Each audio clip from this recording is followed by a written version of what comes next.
My husband spent months throwing tantrums. He once slammed a jar of salsa down so hard that it shattered. He flipped our coffee table over, and his mother just commented, "That's just how men are."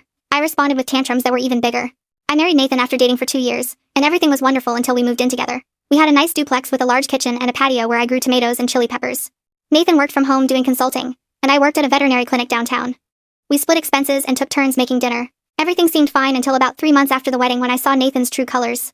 We went to the grocery store, and I grabbed the wrong salsa for the pasta. Nathan snatched the jar from me and slammed it back onto the shelf so hard that it cracked open. The employee just stared at us. Nathan simply muttered, "That salsa has too much sugar," and walked away like nothing happened. I bought it anyway because we needed it. When we got home, Nathan saw the jar and threw it straight into the trash.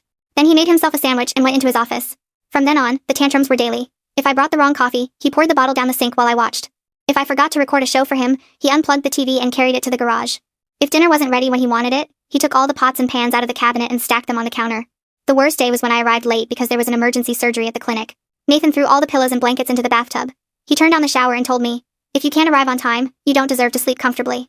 That night, I slept on the couch, and he took over the king-size mattress. My friend Lisa told me constantly to leave him, but I wanted to try to fix it on my own. Nathan had his routine. He would throw a tantrum, lock himself away, and then come out as calm as could be, asking what was for dinner or if we were watching a movie. If I complained, he said I was too sensitive and making drama over nothing. On one occasion, I tried to talk about it calmly, and he threw his coffee cup at the wall. Not at me, but close enough to make me jump with fright. And then he said, "You're exaggerating over a little noise." His mom came to visit, and I tried to tell her. She saw how Nathan flipped the table because I forgot his protein bars, and she just said, "That's how men are." Seriously, she later confessed that her husband broke plates when he was stressed, and that it was my job to keep Nathan happy. That's when I understood that no one was going to solve this for me, so I started giving him a taste of his own medicine. When Nathan threw the remote at the wall because the game was lagging, I grabbed his gaming headset and threw it into the yard. He ran out and spent an hour looking for it in the dark. When he emptied my expensive shampoo into the sink because I took too long showering, I threw all his supplements and protein powder into the kitchen trash. He had to dig through coffee grounds and old food to recover them. When he threw all my makeup in the bathroom because I left a hair in the sink, I went to his office and swept everything off his desk onto the floor. His laptop survived, but coffee went all over his papers. Nathan looked more and more lost. He would throw his tantrum and expect me to clean up or apologize, but instead, I would throw a worse one. He threw one book, I threw 3. He slammed the cabinets. I slammed them harder. He started shouting that I was crazy and out of control. I yelled back that I was just expressing my emotions, exactly like him. The breaking point was when he was called for an important video conference. Nathan was in his office, and I was in the kitchen cooking. I dropped a frying pan, and he came out raging like a maniac because of the noise. So I took all the frying pans and started throwing them one by one. Nathan turned red from his neck to his forehead. You could see his boss, Winston, on his laptop screen, frozen and asking about the noise. Nathan closed the laptop so hard I thought he broke it. He walked toward me with clenched fists, and for a moment, I thought about backing away, apologizing, or trying to calm him down like before, but I kept gripping the cast iron skillet, and this time I didn't move. Nathan stopped about 3 feet from me. We stared at each other, and he was just huffing. I noticed a different glint in his eyes, like fear, as if he finally understood that I wasn't going to back down anymore. He opened his mouth to scream, but didn't say anything. Instead, he turned around and punched the hallway wall so hard he made a hole. The noise was tremendous. Then he stood there, shaking his hand and cursing before going straight to his office, slamming the door as if he wanted to bring the duplex down. I heard from the kitchen how he locked it. I left the skillet on the counter and felt my hands trembling. The other pans were still scattered on the floor like an obstacle course. I started picking them up while my heart pounded in my throat. Through the door, I could hear Nathan talking on the phone with a hysterical tone I had never heard before. I got closer and pressed my ear to the door. He was telling someone that I had lost my mind and that I ruined his call on purpose, that he didn't know what to do with me. I soon understood he was talking to his mom. He was saying things like, "She's out of control. I can't live like this anymore. You have to come talk to her." I walked away and sat in the living room. I saw my cell phone on the table, and without thinking much, I opened my photos. For months, I had been saving images of everything Nathan broke. There was the jar from the grocery store, the wet blankets, my scattered makeup, the dent in the wall, the broken remote, the empty shampoo bottle in the sink. I had several photos of every tantrum. Less than an hour later, I heard the key in the front door. Nathan must have given a key to his mom without telling me, because Lorraine entered as if the house were hers. She didn't even knock. She went straight to the living room where I was still sitting. She planted herself in front of me with her hands on her hips, looking at me as if I were a naughty child. It all started with a scolding that sounded like a class on how a wife should behave, that I should respect my husband's work time, maintain peace in the house, and support him instead of being a burden. She said Nathan had important things to do and that I just didn't understand that my attitude was ruining his career. I just listened to her, quiet, until I grabbed my cell phone and started showing her photo after photo, without saying a word. The shattered salsa jar, the dripping sheets, my makeup thrown everywhere, the hole in the wall, the empty bottles. With each photo, Lorraine became quieter, until she looked like she had just bitten into a lemon. When I got to the last one, she handed the phone back to me and came out with the excuse that we both had to mature, not just Nathan, but both of us, as if I were equally responsible for the chaos we were living in. Suddenly, the door to Nathan's study opened, and he came out, all disheveled with his clothes rumpled. He and Lorraine went into the kitchen and started whispering, but the apartment is so small that even though they whispered, I heard everything from the living room. Lorraine was telling him that he had to put me in my place, and hearing that made my stomach turn. Nathan argued that I had changed, that before I was sweet and easy to deal with, and that now it was impossible to live with me. He never mentioned everything he had done or the months he spent behaving like a child before I even responded. Lorraine blurted out that marriage is difficult, and that we both must compromise. But in the end, she told Nathan that sometimes men have to be tough with their wives. Honestly, I wanted to scream at them or throw something, but I just squeezed the armrest of the couch until my knuckles turned white.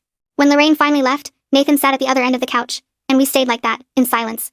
A silence so heavy it seemed there was something invisible sitting between us. I watched the clock as the minutes advanced. 1 hour, then another. Neither of us said a single word because, honestly, what could we say? We reached a point where talking like a normal couple didn't make sense anymore. We had been yelling and throwing things for months, so there was no way to save this with a simple chat about feelings. Nathan kept clearing his throat as if he were going to say something, but he just shifted position and stayed quiet. I looked at the hole he had made in the wall, and thought we were going to have to fix it before the landlord noticed. I thought about all the money we had spent replacing what we broke, and how tired I was of living like this. That night, Nathan grabbed a pillow and blanket and went to sleep in his study. I went into the bedroom, lay down, but it was impossible to sleep. I stared at the ceiling, thinking and rethinking everything. I had become just as prone to tantrums as Nathan. As if that was what I had to do.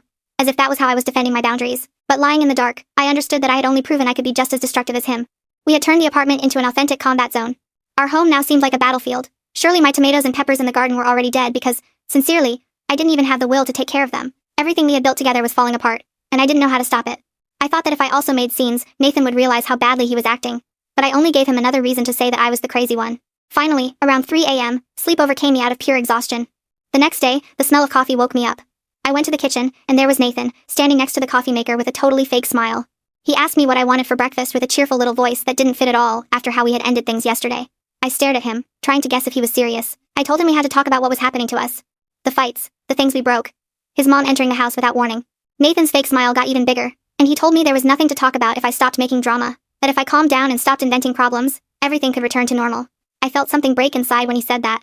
Not in a soap opera way, but rather a silent certainty that, for Nathan, all of this was my fault, that the problem was me, and that if I just stayed quiet and endured, everything would be fine again. I didn't answer him. Instead, I went back to the bedroom. I got ready and went to work. I drove to the veterinary clinic, just like always. I entered through the back door.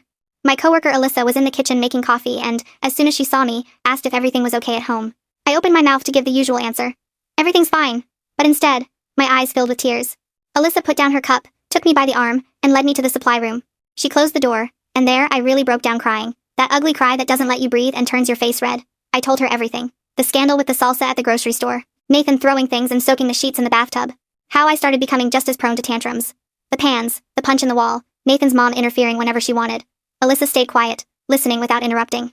When I finally stopped crying and wiped my face, Alyssa paused, and then told me gently that all of that sounded like a relationship where there was abuse. I tried to argue because Nathan had never hit me, but she raised her hand.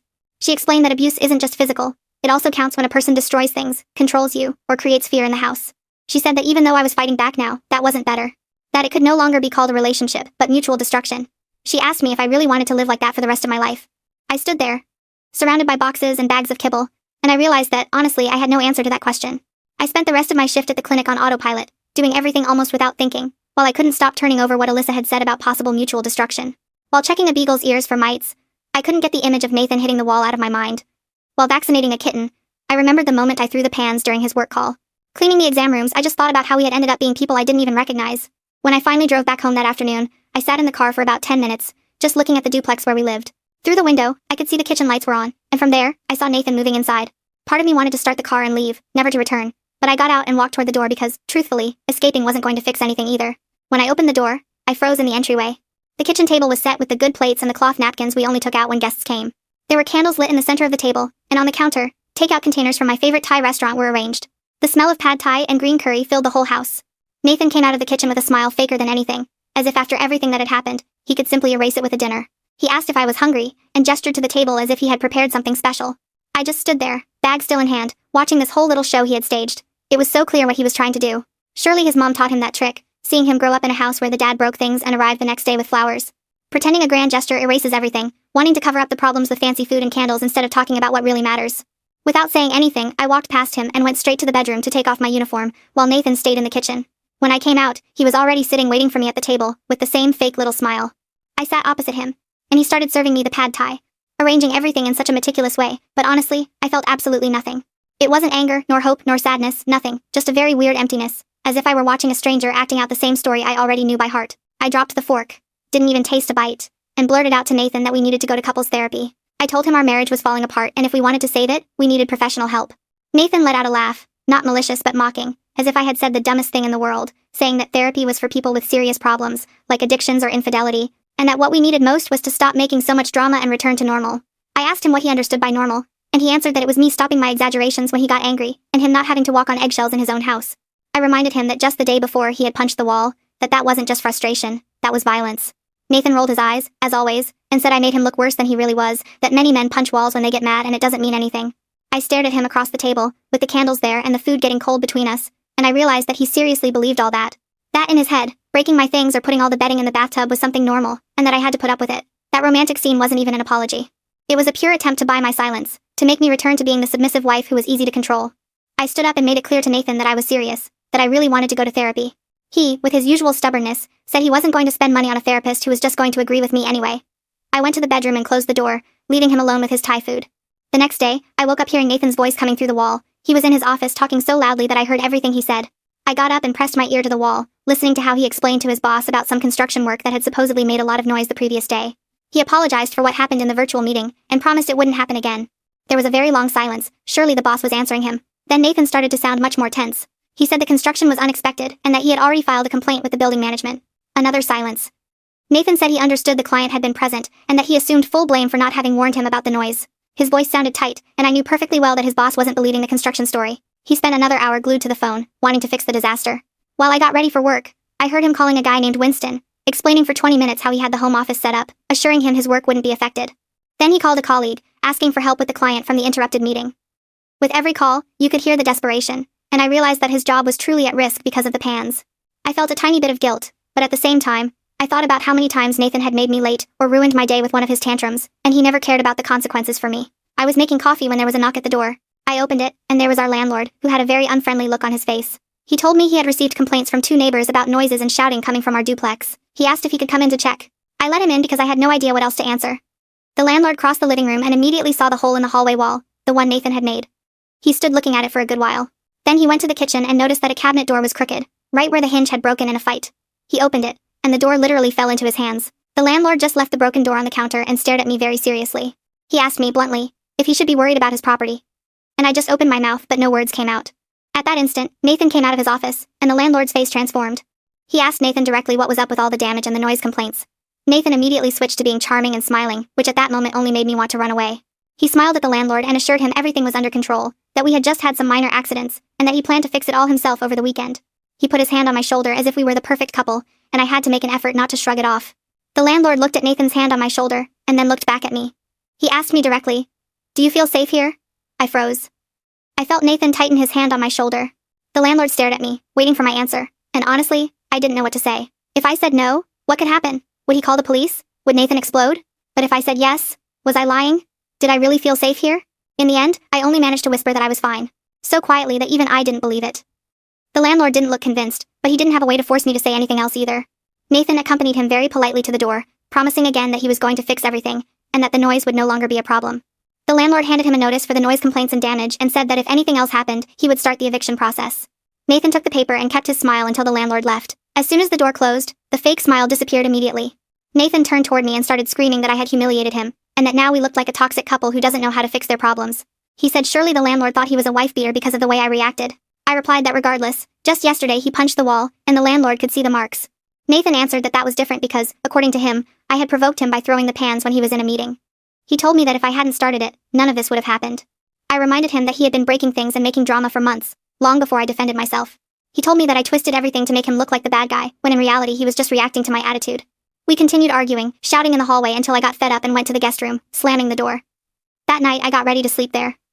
I already had my pillow and some blankets ready. I had barely gotten under the sheets when I heard Nathan in the hallway. He entered without saying anything. He went straight to the bed and started removing the mattress from the base. I asked him what he was doing, and he snapped that if I wanted to sleep separately, then I should sleep on the floor or in the living room. He grabbed the mattress, dragged it down the hall, and took it to his office. I heard him rearranging furniture to make it fit. I stayed in the empty room, looking at the bare bed frame, and I truly felt something inside me break completely, in a way I had never felt before. This wasn't anger or a spur-of-the-moment fight. This was something cold, intentional, like a punishment because I tried to set boundaries. I took my pillow and went to the living room couch. I lay there in the dark, listening to Nathan move around in his office, and thinking about how we got here. I remembered the grocery store and the pasta sauce and how that first tantrum should have been a red flag. I thought about all the times I made excuses for him or tried to fix everything alone instead of leaving. I thought about how I fell into his game, fighting just like him, believing he would have a realization about how badly he was acting, and that, on the contrary, I only gave him reasons to say I was the one out of control. The next day at work, my friend Ellie found me in the break room. She had heard from Alyssa that things were bad at my house. She asked if I wanted to stay a few days at her place, that she had a spare room and could give me space to think about what I wanted to do. I sat there, with the coffee cooling in my hands, really considering saying yes. It would have been so easy to pack a suitcase and leave for a while. But then I thought about Nathan staying in our apartment, as if he had won, and me having to adapt again while he stayed exactly the same, with his space and his routine intact. In the end, I thanked Ellie. But I told her I didn't plan on leaving my own home, that Nathan was the one with the problem. And I was tired of always being the one who leaves, or the one who has to make changes. Ellie looked at me with concern but said she understood. She asked me to promise that I could call her at any time if I needed help. I promised her and went back to work, but all day I kept thinking about her offer. I wondered if I wasn't being naive by staying, but another part of me was fed up with running away from problems and shrinking myself so others could be comfortable. That day, when I got home, Nathan's office door was locked. I heard him typing and talking on the phone. I made myself dinner and ate alone in the kitchen. Nathan didn't come out of the office even when I went to sleep on the couch. The following days continued the same. He spent many hours locked up, and I barely saw him or spoke to him. When we bumped into each other in the hallway, we didn't even say hello. We only shared the house as if we were strangers forced to live together. I would wake up on the couch and already hear Nathan in his office. I would come home, and he would still be there with the door closed. We stopped cooking together. We stopped telling each other how our day went. We stopped sharing anything. Except for those awkward encounters in the hallway where we both looked away. It hit me that Nathan was avoiding me as much as I was avoiding him. Neither knew how to fix what we had broken, and honestly, neither wanted to be the first to try. So we continued living in that tense silence, which sometimes felt worse than the shouting and fighting from before. One day I had to operate on a cat that swallowed something toxic, and when I finished, it was almost midnight. I arrived exhausted. I just wanted to throw myself on the couch. I entered the house. Everything was dark. I turned on the kitchen light, and immediately noticed something different. Now Nathan's office door had a new lock. A real key lock, not just the normal privacy lock. I went to try it, but nothing moved. Then, as I approached to make something to eat, I realized he had also put another new lock on the pantry door. I stood there, looking at the lock where we kept all the food, unable to believe what was happening. Nathan came out of his office, and I barely looked at him. I asked him what he was doing. He answered that since he didn't trust that I wouldn't mess with his work, he had to protect his space and the pantry. I asked him if he was seriously going to lock up the food, and he came out with the excuse that it was his, that he had paid for most of it, and that if I wanted, I could buy my things and keep them wherever I wanted. He went back into his office and locked the new lock.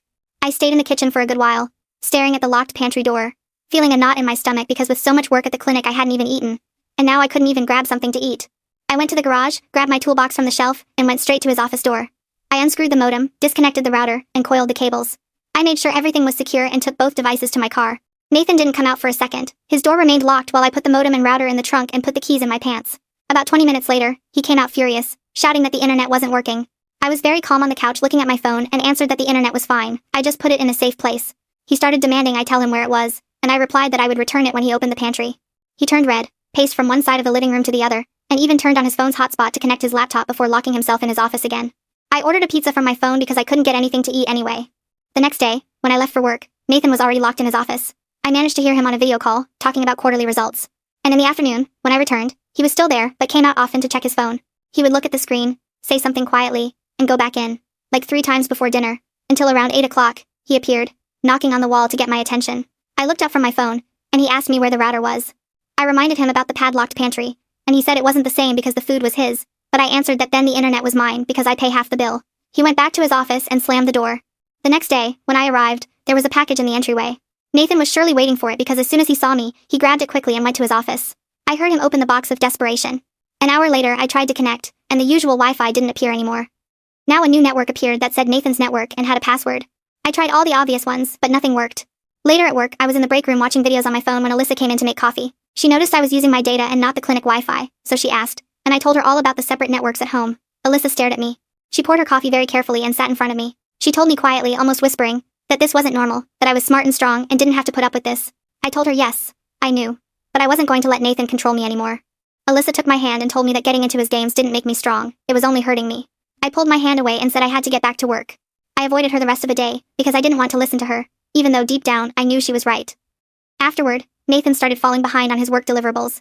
From his office, I could hear him arguing stressfully on the phone with his boss. One afternoon he was locked up for more than an hour, and I managed to hear when he promised that by the end of the day he would have everything resolved.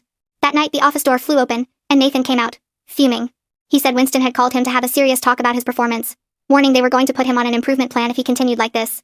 Nathan stood in the hallway shouting at me that everything was my fault, that he felt so suffocated at home that he couldn't even concentrate. Sitting on the couch, I just told him that no one forced him to spend all his time and energy seeking revenge instead of working. Nathan took his briefcase and threw it against the wall right where there was already a hole, and now he added another dent to the drywall. The briefcase rolled, and papers flew all over the living room. 10 minutes later there was a knock at the door. We both froze. I went to open it. And it was the landlord with a clipboard in his hand, looking very unhappy. He told us the neighbors were tired of so much noise and that if there was one more problem, they would start the eviction process. He gave me a notice on letterhead and asked us both to sign it. Nathan approached, and we signed. The landlord took the paper back, clarified that he had owned that duplex for 15 years, and never had problems until we arrived. He gave us a look, and you could tell he was fed up. He told us to stop it or we could leave. He left, and then Nathan went back to his office without saying a word. I stayed on the couch looking at the 2 holes in the wall and the scattered papers. I thought about the padlocked pantry, the blocked internet, and how we couldn't even be in the same room. I took my keys and went out to the car. I sat in front of the house with the engine off just looking at the duplex, not daring to go back in. I was there for about an hour. I felt like the house was pure battlefield, and I was always exhausted. It wasn't that I was afraid Nathan would do something to me. He had never done that, but what was a fact is that living like this wasn't possible anymore. Every day felt like walking in a war zone. I took out my phone, not knowing who to call or what to say. Finally, around 9 p.m., still sitting there in the car, I called Ellie. She answered super fast. In the background, I could hear her TV on. I let it all out. The landlord's notice, the separate internet networks, how Nathan and I didn't even look like a couple anymore. Just 2 enemies under the same roof. Ellie listened to me the whole time without interrupting, and when I finished, she told me I could go to her house whenever I wanted, that her couch would always be available. She stayed quiet for a moment and then suggested that maybe it was time to talk to a lawyer, even if just to know what options I had. I thanked her and hung up, but I stared at the phone for about 20 minutes before going back in. The next day, while eating at the clinic, I started looking for divorce lawyers on the internet. I repeated to myself that I was just checking, not that I really planned to leave. In the search, I found a therapist named Patricia Chen. She had great reviews and could also see me that same week. Without thinking much, I scheduled an appointment for Thursday afternoon and didn't say anything to Nathan. When Thursday came, I left work early and drove to her office in a building downtown. The waiting room had uncomfortable chairs and super old magazines. Patricia called me in about 10 minutes later, and I went into her office, which had a huge window overlooking the parking lot. She asked me about my marriage, and I told her the basics, Nathan's outbursts, and my way of reacting. She was taking notes in a yellow notebook and then asked me if Nathan had ever physically hurt me. I answered no, that he had never hit me or anything like that. Then she asked me about emotional abuse, and there I froze because I didn't even know how to answer that. Patricia put down her pen and explained that breaking things, controlling what someone does, or turning their home into a hostile place, were also forms of abuse, even if there was never physical violence. She told me that what I was recounting fit a pattern she had seen several times. She took out some brochures on domestic abuse and support options, and then asked me to think very well if I seriously wanted to try to save the marriage or if it was better to take care of myself by leaving. I put the brochures in my purse and went home still in shock, thinking about the word abuse the whole way and wondering if it really applied to what I was living. When I entered the duplex, I ran into a strange man fixing the kitchen. He was standing on a ladder patching the hole Nathan had made in the wall and had tools everywhere on the counter. Nathan came out of his office as soon as he heard me and told me he had hired a handyman to fix everything before the landlord returned. The handyman gave us weird looks while he worked. His discomfort was noticeable, surely preceding the tension. I went straight to the bedroom, said nothing, and closed the door. Later, after the handyman had left, Nathan found me in the kitchen while I was making dinner. He spoke to me coldly, distantly, telling me he was fixing everything so we wouldn't get kicked out of the apartment, as if I were his business partner, not his wife. It was there that it hit me. It had been more than a week since I had a real conversation with him. We only spoke what was necessary. He asked me what time I was going to arrive the next day, and I answered, the usual. He just nodded and went back into his office. I sat alone looking at the freshly patched wall. The next day at work, Alyssa intercepted me in the supply room to ask how things were going at home. I tried to dodge her, but she wouldn't let me. She told me I looked bad, exhausted, and stressed, and that she was worried about what was happening with me. In the end, I confessed that Nathan and I weren't speaking, and lived like complete strangers, almost enemies. Alyssa insisted that, even if Nathan didn't want to go to couples therapy, I needed to go to someone because it was already affecting me a lot. She took out her phone and showed me the profile of a therapist named Heidi Molina, a specialist in relationships and trauma. I took a photo of the screen and swore I would think about it. That same day in the afternoon, I called Heidi's office and made an appointment for the following Tuesday. The receptionist asked what I wanted to treat, and I only managed to say, relationship problems. Although I felt that didn't quite cover everything. When Tuesday came, I left work at 4 and drove to Heidi's office, which was on the other side of town. She received me herself in the waiting room. She was a woman in her 50s, with graying hair and a very calm air. Her office had dim lighting, comfortable armchairs, and a box of tissues on the side table. She asked me to tell her what had brought me there, and I started explaining Nathan's outbursts, my reactions, and everything that had happened in the last few months. Saying all that out loud, in front of someone who didn't know me, made me realize how weird everything had become in my life. Heidi asked me what I hoped to achieve with therapy, and although I opened my mouth to answer that I wanted to save my marriage, the words simply didn't come out. I stared at the box of tissues, thinking that even I didn't know if I wanted to keep fighting for this. Heidi didn't pressure me, on the contrary. She started asking me about Nathan's patterns and how I reacted. She explained that what I was describing was the classic cycle of abuse, even if Nathan had never hit me. She told me my reactions were the response to the trauma of feeling powerless in my own home. And suddenly she said something that shook me. That trying to match his level of destruction didn't give me control. It only made me get into that cycle of unrest too. I left that first session feeling that everything I believed about my relationship had been turned upside down. I continued going to Heidi twice a week after that appointment. Slowly, over the sessions, everything started to become clear. I had focused so much on proving I wasn't going to be a pushover that I didn't even think about whether it was worth continuing or not. Nathan changed nothing. Since I started answering him back the same way, he only became more cautious and sought other ways to control everything, like locking the food or creating different internet networks. I was already exhausted from living like this, always defending myself in my own home. Heidi helped me realize that I deserve better. Should I stay, or should I go? After 3 weeks in therapy, Nathan's mom called me. The first time in weeks, she had called me directly. I was sitting in the car outside the office and saw her name on the screen. I almost didn't answer, but curiosity got the best of me. Lorraine didn't even say hello. She told me directly that Nathan had told her I was going to therapy, with a tone of total disapproval, assuring me that therapists only destroy families. I took the phone away from my ear and stared at it for a few seconds. Then I put it back and, very calmly, told her I had to hang up. She was still talking when I cut her off. I gathered my courage and blurted out that her son hadn't learned to throw tantrums alone, that maybe she also had something to do with it. My voice sounded serene and firm, although inside I felt my heart racing. Lorraine made a weird noise, as if she couldn't believe what I had just told her. She managed to start talking about respect and family, but I simply hung up and left the phone on the passenger seat. My hands were shaking a little, but I felt relieved to finally say what I needed to. An hour later, Nathan wrote to me very indignantly, asking where I got the right to speak to his mom like that and demanding I apologize. I didn't reply because I knew nothing would change. When I got home, there was Nathan in the living room with his arms crossed, waiting for me. As soon as I crossed the door, he started screaming, telling me I made him look bad and disrespected his mom. I dropped my bag on the floor and screamed back that his mom had always enabled all his mistreatment since forever. Nathan turned red and yelled at me. Have you become someone I don't recognize? I replied, raising my voice. I'm just giving you back the attitude you brought to this marriage from the beginning. There we stood, screaming at each other for real for the first time after weeks of just ignoring each other or treating each other coldly. Nathan told me before, you were a calm person and it was easy to live with you. Now you're always angry. I answered. I'm angry. Because you made this house a place where I have to be always alert, he claimed.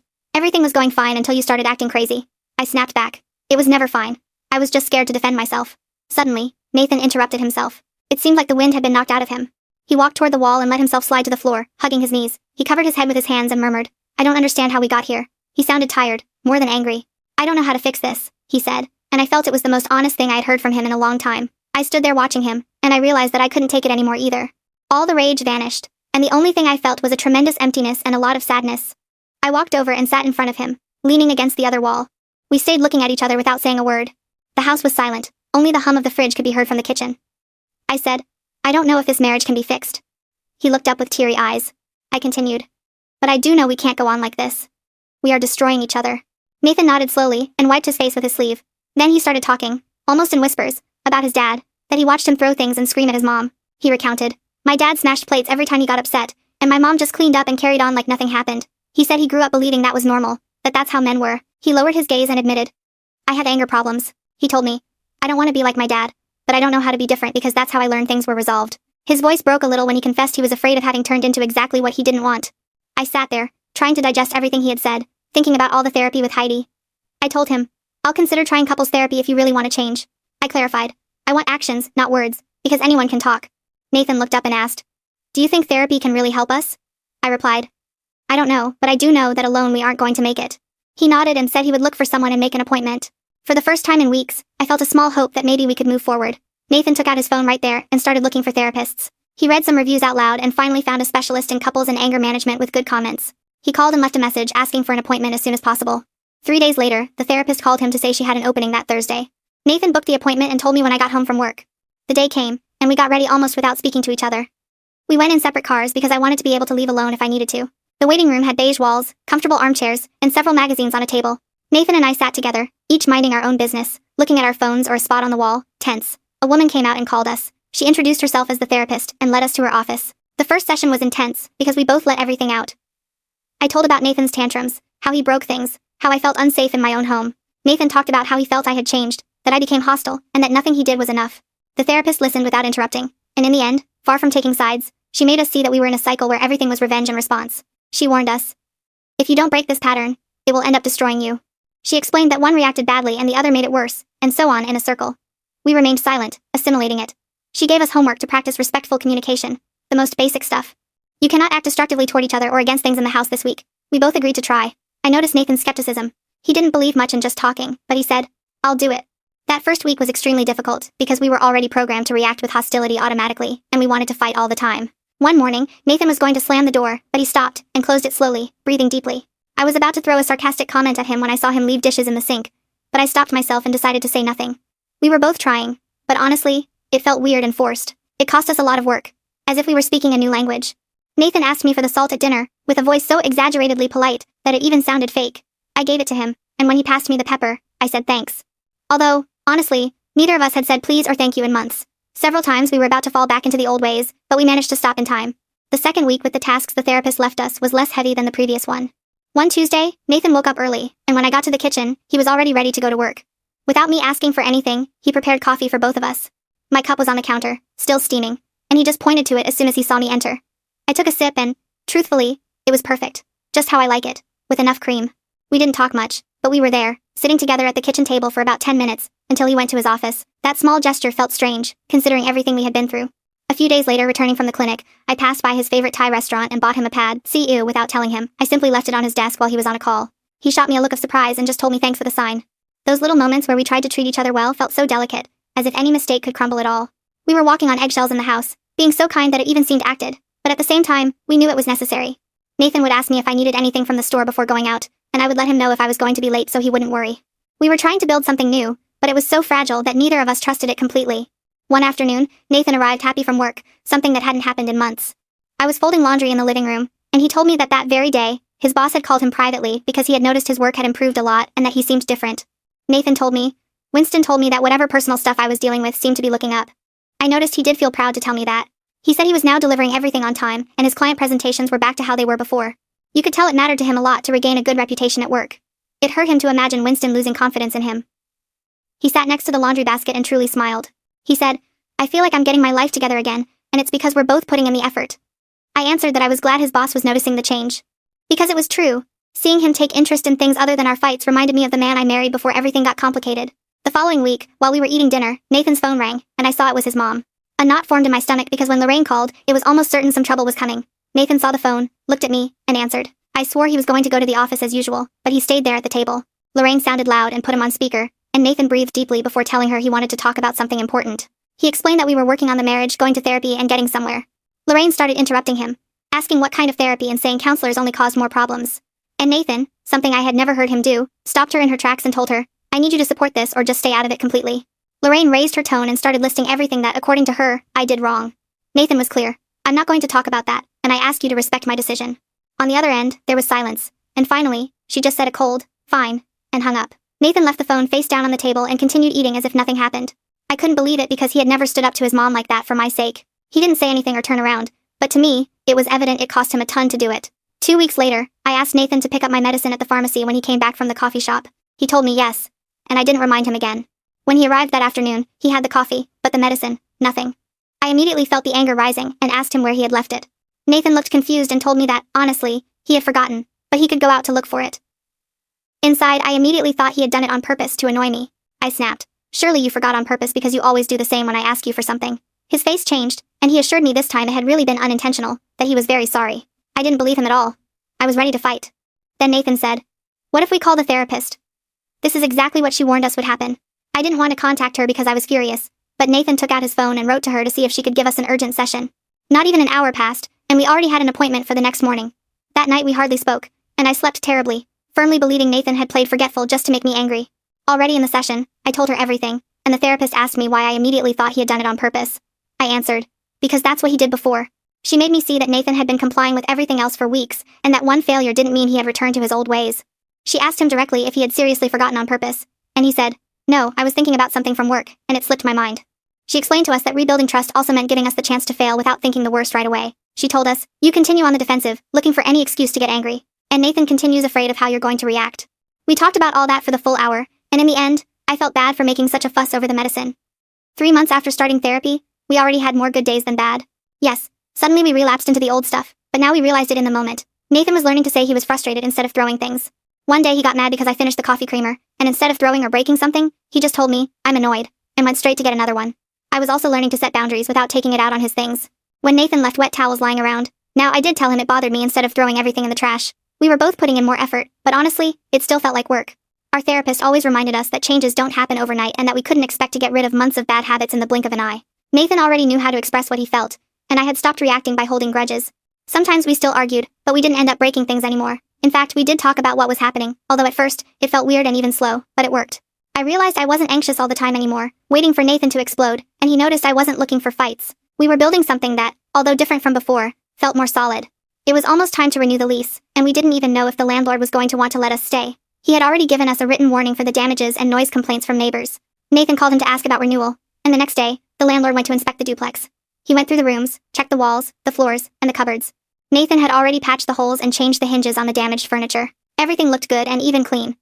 The landlord looked surprised and commented, "I've seen it's been very quiet for months." "I haven't received complaints from the neighbors anymore," Nathan told him. "We fixed things between us. Everything is much better." The landlord looked at us and said, "I'm glad you found a way to do it, because I was ready to start the eviction. I've had this property for years, and I like having good tenants." In the end, he renewed our lease for another year, and asked us to keep it up, without problems. When he left, Nathan and I let out a sigh of relief. Feeling the house was still ours was like proof that we were indeed changing for the better, not just pretending. I went to eat with Alyssa at the sandwich shop near the clinic, and she asked how therapy was going. I told her about how much Nathan and I had advanced these months. Alyssa listened to me, and then told me she was proud of how much I had struggled to improve the relationship. She commented that now I seemed like myself again. Not the tense and bitter version I had been for so long. I stayed thinking about what she said and realized it was true. I no longer lived in fear waiting for Nathan's next explosion, nor walked around defensively, ready to fight. I felt more like before everything got complicated. Alyssa assured me she also noticed it in my attitude at work, and even in the way I spoke about my life. She said now I smiled more and looked calmer. I hadn't noticed the change, but hearing her made me see how much I had improved. I no longer felt like I lived in a war zone. I still had things to work on in therapy, but I no longer felt like I was drowning. When spring arrived, the back garden I had planted the previous year was full of weeds, and I hadn't peeked out there in months because I was too stressed and angry to worry about tomatoes and peppers. One Saturday morning, Nathan found me looking at the garden through the kitchen window, and told me that this year we should plant together, because last year it got too complicated for me alone, due to the pressure of everything. It surprised me, since he had never shown interest in that before. We spent the afternoon outside, cleaning and turning the soil. Nathan asked what I wanted to plant, and I told him about the vegetables I had had before. We went to the nursery together and picked the plants. He carried the heavy bags of soil, and I organized where each thing would go. We were both there, side by side, digging holes and planting, and Nathan got all dirty without complaining once. In the end, we watered and stood looking at the garden. Happy. It was almost like returning to normal. Something we hadn't had for almost a year. Just us, working together on something, without bad vibes or annoyances. During the following weeks, the garden became a project for both of us, and we liked sharing that responsibility. In the next session, the therapist told us she wanted to talk about progress, and pointed out that Nathan and I had changed a lot in the way we communicated and resolved conflicts. She said we were no longer destructive, and that we were indeed using the tools from therapy. But she also warned us not to lower our guard with our old habits, especially if difficult moments returned. She recommended we continue coming to session once a month. Just to maintain. Because many couples leave therapy as soon as they see improvement. And that can cause them to relapse when stress returns. It seemed good to both of us to keep coming every month. We had fought too hard to throw it all away. The therapist told us she was proud of us for daring to change, and reminded us that growth is everyday work, that we must celebrate what we've achieved, but also never stop taking care of our relationship on purpose. One day, Nathan's mom called to say she wanted to visit us the next weekend. Nathan asked my opinion, and I said yes, although I was nervous. Lorraine arrived Saturday afternoon, and I expected the usual, tension and criticism. But she sat at the kitchen table, looked at us seriously, and said she wanted to apologize for minimizing the problems in our marriage, and for having permitted certain behaviors from Nathan. It surprised me a lot because Lorraine had never apologized for anything before. She said seeing Nathan on the verge of losing his marriage had made her think about her own and the patterns she transmitted to him. She admitted Nathan's dad treated her the same way and that she normalized that situation, saying that's how men are. She acknowledged she taught Nathan to accept and repeat those attitudes when in reality it wasn't right. Then she looked at Nathan and told him how sorry she was for not making him see the responsibility of his actions. Afterward, she looked back at me and asked for forgiveness for making me feel everything was my fault. I didn't know what to say and just nodded. Nathan took his mom's hand, and they stayed together for a while. Lorraine stayed for dinner, and for the first time, her whole visit was different. She was really wanting to support us instead of criticizing us. When she left, Nathan and I settled on the couch, and he blurted out, "I never thought my mom would accept she had been wrong about something." I replied that for me it meant a lot that she had taken the time to think about how she had acted. We felt that perhaps we were seeing a real change for the better. 6 months after that episode with the pans, Nathan and I are much better, although we know the healing process still continues. Now we try not to fall into the same old bad habits, and we really talk about what happens to us instead of exploding and breaking things. Last week, Nathan started getting frustrated about a work issue, and I noticed he was clenching his fists. He paused, breathed deeply 3 times, as the therapist taught him, and said, "I need 10 minutes alone." I said okay, and went to the garden to keep an eye on the tomatoes. When he came back, he apologized for stepping away and explained calmly what had him like that. Those moments still feel weird and kind of fragile, but they are starting to outnumber the bad days. Yesterday we had a discussion about whose turn it was to clean the bathroom, and Nathan yelled. I felt like answering him just as loudly, like before, but instead, I proposed we give each other some time. We each went to our corner for 20 minutes, and once calmer, we fixed the matter without issues. The bathroom got clean, and there were no door slams or flying plates. I continue going to individual therapy with Heidi, because I understood that my own work goes beyond the couple relationship. She has helped me discover why I endured so long before daring to put a stop to it and how I can learn to set healthy boundaries. In the last session, she asked what I achieved by matching Nathan's outbursts, and honestly, it made me think. I I confessed it made me feel strong after so much time feeling small and powerless. She helped me see that true power is in choosing how to respond, not falling into the same game of destroying. That hit me because she was absolutely right. I was so focused on not being the victim that I ended up not recognizing myself. Heidi gives me homework every week so I can detect my own patterns and triggers. This week, I have to observe in which moments I get defensive and ask myself if it's really worth it, or if I'm just reacting out of old fears. Nathan also started his own individual therapy to work on his anger. Issues that don't even have to do only with us. He tells me his therapist is helping him understand how what he saw as a child influenced his reactions and that he is determined to break that cycle. He came home last Thursday after his session and told me that, remembering how he saw his dad destroy things when he got mad, he understood a lot of things. Nathan realized he thought breaking things was normal for men when they get frustrated, because that's how he grew up seeing it. Now his therapist is teaching him different ways to handle anger, without resorting to breaking or controlling anything. I do notice the change. I see the effort. And for me, that means a lot. We aren't perfect, and of course, we still have heady days. But now our relationship is different. It's no longer about fear or seeing who can do more, but about communicating for real. For the first time in a long time, I have hope for what's coming. Something I didn't even imagine that day. I ended up throwing the pans in the kitchen. And well, I think that's the real lesson of all this. Nothing out of this world, but something worth reflecting on a little. If this could help even a little bit, it was worth it.